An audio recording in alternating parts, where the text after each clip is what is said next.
señor. Entonces, en las movilizaciones controladas, fíjate que no ha habido muertos, no hay un solo muerto, ¿no? Ha habido ahí a veces enfrentamientos con la policía, ya, pero dentro de lo normal y cotidiano, más bien que se han atendido y se ha logrado incluso enfrentar cosas tan terribles para la economía como la movilización por el tema del censo. Y ahí el gobierno, ¿qué ha logrado? El censo se va a hacer el 24, la oposición, ¿qué ha logrado? Nada. 36 días de paro que ha perjudicado al departamento, ha llevado a mucha gente a no saber de dónde va a comer, de qué va a vivir, etcétera, etcétera. Y a la derrota de esa movilización por el censo marca el profundo declive de la oposición, para entrar a tu segunda pregunta, ¿no? Si no hubiera habido esa movilización, quizás hubiera sido más difícil detener a Luis Fernando Camacho. Pero fíjate, se detiene a Luis Fernando Camacho, no hay movilizaciones, no hay nada, hay puro bla, bla, bla, bla, bla, y nada más. Y él está en Chochocoro, ahí alojado como merece todo golpista. Él, la señora Janine, el señor Pumar y otros más están donde deben estar. Quienes interrumpieron la democracia, quienes utilizaron a la policía y al ejército para votar a un gobierno democráticamente elegido, tienen que estar ahí, presos. Y en esa lógica, tienen representación política, están presentes en el Parlamento boliviano.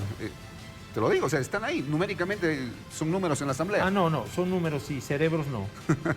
Es decir, pobre oposición la que tenemos con esos diputados. Tú los escuchas y dices, Dios mío, debería haber un psicotécnico, ¿no? Antes de ser candidatos deberían medir su coeficiente intelectual, porque a cada más bruto, ¿no? A cada más bruto, es decir, no es que tampoco el MAS tenga extraordinarios cerebros luminosos, ¿no?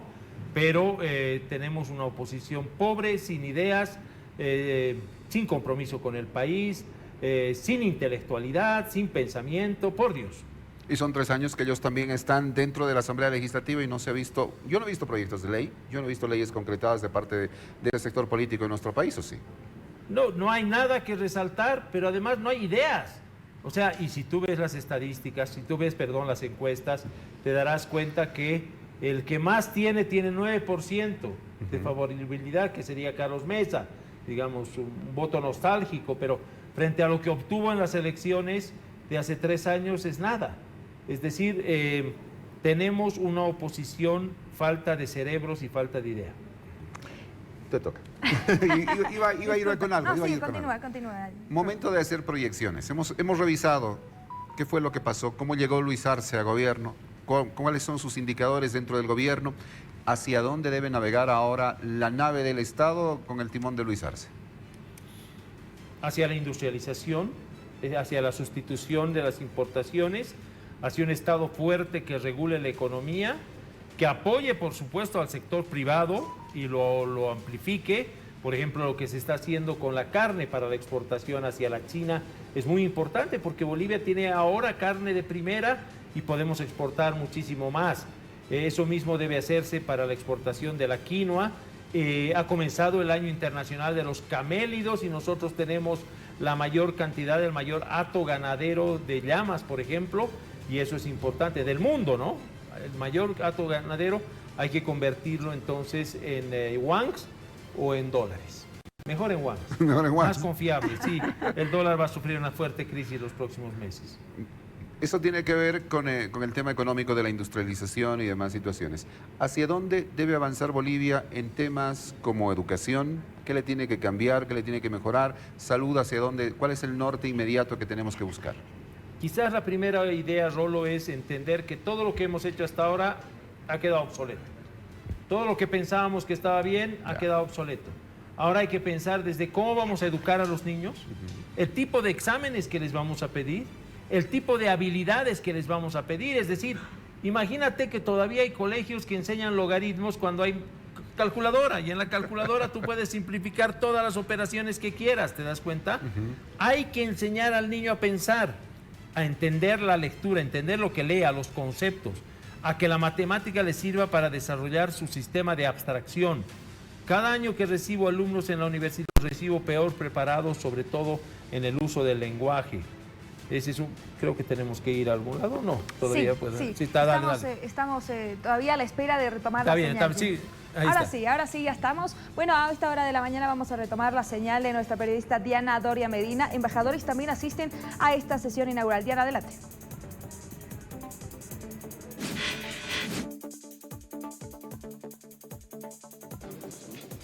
Buenos días, también estamos con el embajador de Palestina, quien también ha llegado para poder escuchar el informe, pero es importante conocer cómo se está llevando a cabo el intento de hacer llegar ayuda humanitaria hasta su país, los trabajos y también cómo se ha llevado a cabo esta guerra que también está generando mucha muerte y dolor.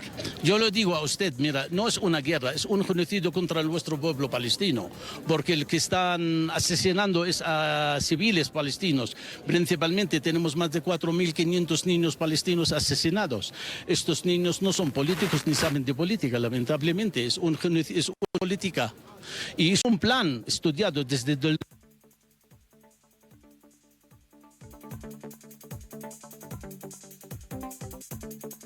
Enseguida retomamos la señal en vivo junto a Diana Doria Medina. Está el representante diplomático de Palestina también asistiendo a este acto en particular que se va a tener en la Asamblea Legislativa Plurinacional de Bolivia.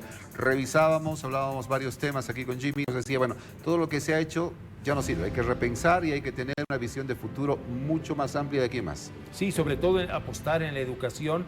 Mira, hay lugares, Finlandia, Alemania, donde los profesores de la universidad son considerados en el top. Acá no tanto.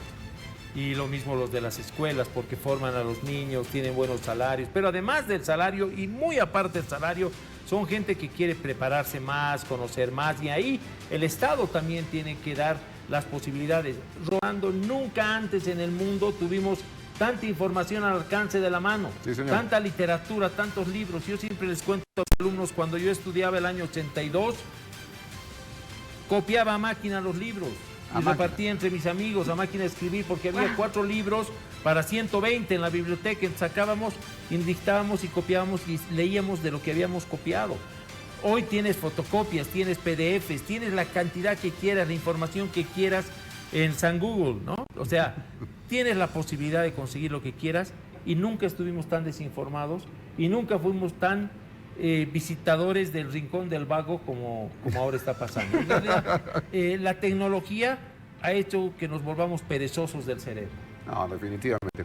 Lo que me lleva al siguiente, a la siguiente parada de esta mirada que le estamos dando a este momento que vive nuestro país en estos 3 años del gobierno de Luis Arce. Contexto internacional. Has estado hace poquito en Argentina, no solamente has sido parte de las elecciones para transmitirnos todo ese tipo de situaciones hasta Bolivia, pero has visto su contexto económico alrededor de Bolivia. ¿Qué tan complicado es y qué pasa más allá de Argentina, los otros países de la región? Bueno, en Argentina es muy complicado porque su máximo billete son 15 bolivianos. Su máximo billete es 15 pesos. O sea, lo que el equivalente a nuestros 200 bolivianos, ¿no? Con eso pagas varias cosas. Allá es 15 bolivianos. Entonces, fui a la librería, me compré 8 libros y tuve que pagar 86.000, es decir, 120 billetes. Era un paquete, ¿no? Era una barbaridad lo que hubo que pagar. Porque, claro, la economía está en crisis grandemente, la inflación está en crisis. Y si sube Milei, agárrate Catalina, que vamos a cabalgar. Porque con su estúpida idea de que se puede dolarizar, tranquilamente, ahorita ha vuelto a bajar los 900, está en 880 más o menos, se va a disparar a 10.000, ¿no? Con toda la crisis, con toda la violencia que va a traer el gobierno de Milei, sería grave. Tengo las esperanzas de que suba Massa y la cosa continúe, si no óptimamente, por lo menos esté ahí. Pero fíjate lo que pasa en Chile, donde casi seguro que la gente va a rechazar el nuevo proyecto de constitución y va a tener, y es un problema de gobernabilidad, cómo se va a estructurar ese Estado hacia el futuro. Lo que pasa en Perú, donde votaron al presidente legítimamente elegido, y hasta ahora está eso. El único que parece sólido en la región es Brasil. Brasil ha logrado con el reingreso de Lula una estabilidad y un liderazgo absoluto de América Latina. Es el país que jala América Latina y es una de las economías de unas BRIC hoy día que eran emergentes y hoy son la economía número 1 del mundo. ¿Cuánto influyen los gobiernos del vecindario en lo que va a pasar con Bolivia? Los negocios del gas, los negocios de la soya, etcétera, etcétera, ¿tienen mucho que ver con los países vecinos? Bueno, en el caso de la soya, sobre todo tiene que ver Venezuela y Colombia, que son nuestro mercado, ¿no? Nuestro mercado que nos compra la soya a un precio superior al de la Argentina y superior al Brasil porque somos parte del Acuerdo Andino de Naciones, Okay. ¿no? Influye mucho sobre todo por el contrabando. Es decir, te voy a poner un ejemplo, la cerveza brasilera se vende a 2 bolivianos en la frontera. Ya. ¿Cómo vas a poder competir? Acá no voy a decir cuánto Complicado. cuesta, pero es por 5 veces más. Ya.